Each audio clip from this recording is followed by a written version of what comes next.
the first thing we have to do when we're making tomato sauce is to get real good tomatoes. So we went tomato hunting, and we got 2 boxes of really nice Roma tomatoes. Came home, washed them thoroughly, and got some pickles too. After you wash them, we put them in the food processor and got them all crushed and put them in the pots to boil. Apart from that, of course, you have to wash your jars first, and then you have to boil them, and then you have to boil the lids as well.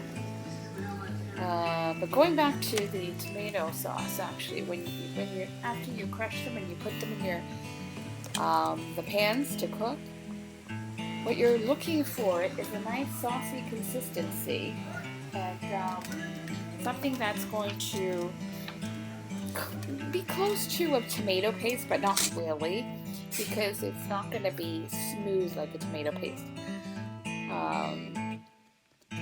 But as you can see, I think what we did, we cooked them for at least an hour and a half, which works very well. Salt and pepper, as you wish. You can put basil in it as well, and it works very well. Yeah, just I gotta talk about the jars. What we did, we boiled the jars in boiling water for 5 minutes or so, just to make sure everything is all the bacteria are dead. And after we did that, you grab it with a spatula from the inside, and then you put it in your oven with low heat oven, actually. Oh yes, the stovetop is disgusting. I just gotta mention that. Wow. And you put your jars in the on the racks, and the heat is gonna help to dry it out. So that's what we're doing here.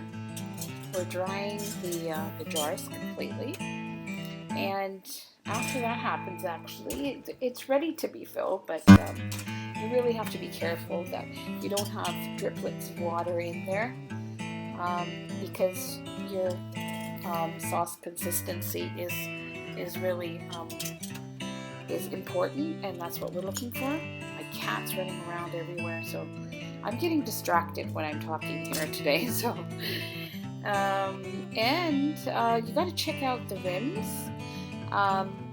Because if they're wet, then your lid is metal, and it's gonna affect your lids, which can cause to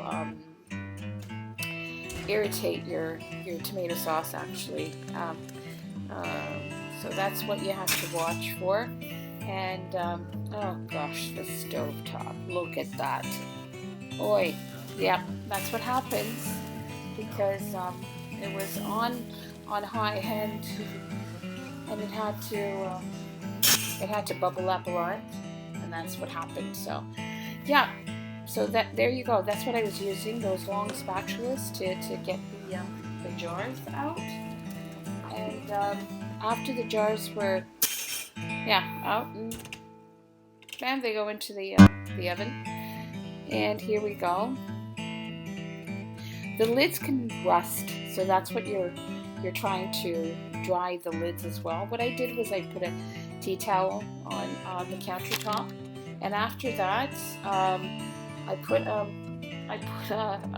paper towel on my tea towels, and it was good for the lids, actually.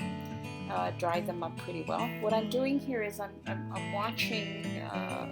I'm careful that there's no tomato sauce around the jar, because we don't want tomato around the jar where you're going to put the lids on. So that's what you're watching. Yep, and here we go. Putting on the lid and turning it around if we can, and success. There you go. Yeah, I'm going to tighten it up. That's what you need to do. You really need to tighten it up. I'm not that strong, But yeah, that's what I did.